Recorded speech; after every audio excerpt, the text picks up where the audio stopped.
is your people power to you, John Laurinaitis? You stupid fuck. Now, Edge comes out there and talks about everything from The Undertaker to Triple H to Shawn Michaels to himself and John Cena. Who, let's be honest, Brock Lesnar's term in the WWE started in 2002 and it ended in 2004. That's how long he's been in the WWE. And what has he been doing? He wrestled in Japan.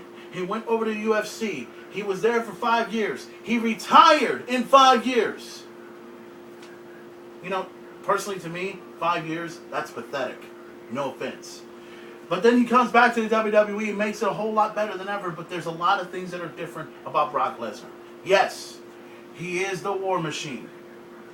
But he isn't Brock, is he? He isn't, what does he call himself? The naive little farm boy that he called himself? Well, I agree with that. But Edge was right on the money about a few things. It's a slap in the face to The Undertaker. It's a slap in the face to Shawn Michaels and Triple H and others that have busted their ass in the WWE. They have worked their asses off to build the foundation of what the WWE is. When Brock Lesnar left, Eddie Guerrero was the WWE champion. When Brock Lesnar left, Triple H loses the title to Chris Benoit. When Brock Lesnar left, there was a developing change that was going on through 2004 all the way to 2011. Every change that was happening at that point in time, and they made it better. Some were good, some were bad, but they made it better. And Edge made a lot of good points. The fact that all these guys have loved the WWE for a long time and have done what they could for the fans, done what they could for themselves, and so forth. John Cena is not exactly the same person that we once knew. And that's true. So then Brock Lesnar is over there doing the contract signing, waiting for John Cena. John Cena didn't show up. Brock talks to Laurinaitis about this whole term about this should be Monday Night Raw hosted by Brock Lesnar, starring Brock Lesnar, all this other stuff, which to me is ridiculous, and more importantly, that's not going to exactly sell tickets to anybody. John Cena shows up, and he wears the chain around his neck. And I was like, uh-oh. The first thing that came to my head when I saw that was the Dr. Thugonomics is coming back again. And personally, that needs to come out. And then during the contract signing, John Cena didn't do much, but signed the contract and was ready to kick Brock Lesnar's ass. And then Brock Lesnar walks away. And then the only thing that I could possibly think of, when I was sitting on my couch with my friend, watching, having a beer, looking at that, I said to myself, what the fuck was that shit? I mean, are you serious? You're gonna end this show with Brock Lesnar leaving like a little bitch, and I'm gonna call it that way. A little fucking bitch. Yes, Brock Lesnar is tough. Yes, Brock is with the UFC. Yes, but what happened to that brawl that happened in the middle of the ring when John Cena got bloody at the hands of Brock Lesnar when they went at it?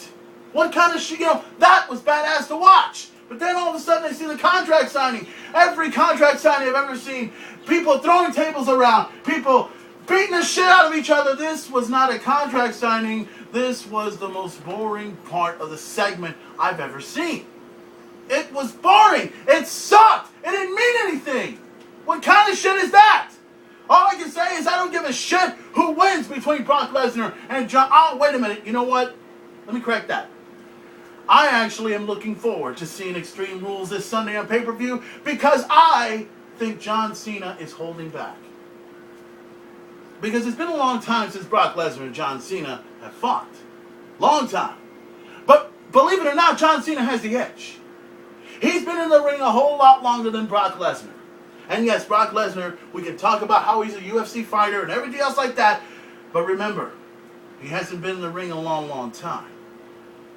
The question is, can Brock Lesnar still pull it off? Is he still the next big thing in the WWE? Is he the same guy that beat The Rock, beat Hulk Hogan, bloodied the Nature Boy Ric Flair? Is this the same guy who at WrestleMania 19 went up against one of the best wrestlers on this planet, Kurt Angle? Took wrestling to a whole new level. And you know what the funny part was? They showed the WrestleMania 19 clip, right? They didn't show what happened to Brock Lesnar when he was at the top rope, when he flipped over and almost damn well broke his neck. They didn't talk about that, did they? That wasn't exactly a good WrestleMania moment for Brock Lesnar, but we remember that, don't we? All I can say is, this Sunday at Extreme Rules, Brock Lesnar, the face of the WWE? I don't think so. All those things you said about John Cena. John Cena may be hurt because of his loss to The Rock. John Cena may be mentally not in the right frame of mind because of Tenza. But this Sunday, Extreme Rules, he's going to take you to the extreme. You may not know it, Brock, but he'll do it. And I can't wait for Extreme Rules this Sunday on pay-per-view. So guys, I want to say thank you for watching the Main Event Talk. And I've got some things I got to do. And like I said before, once my life-altering change begins, I'll let you know.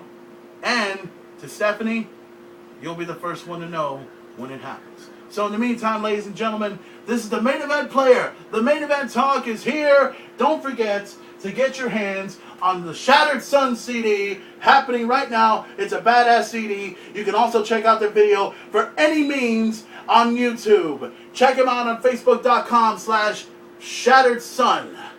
Find them out. Hear them. It's a badass CD. I recommend it to anyone that's a metalhead like myself. Why?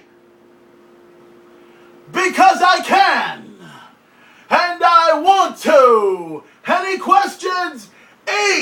Enough said. Ladies and gentlemen, Main Event has left the building.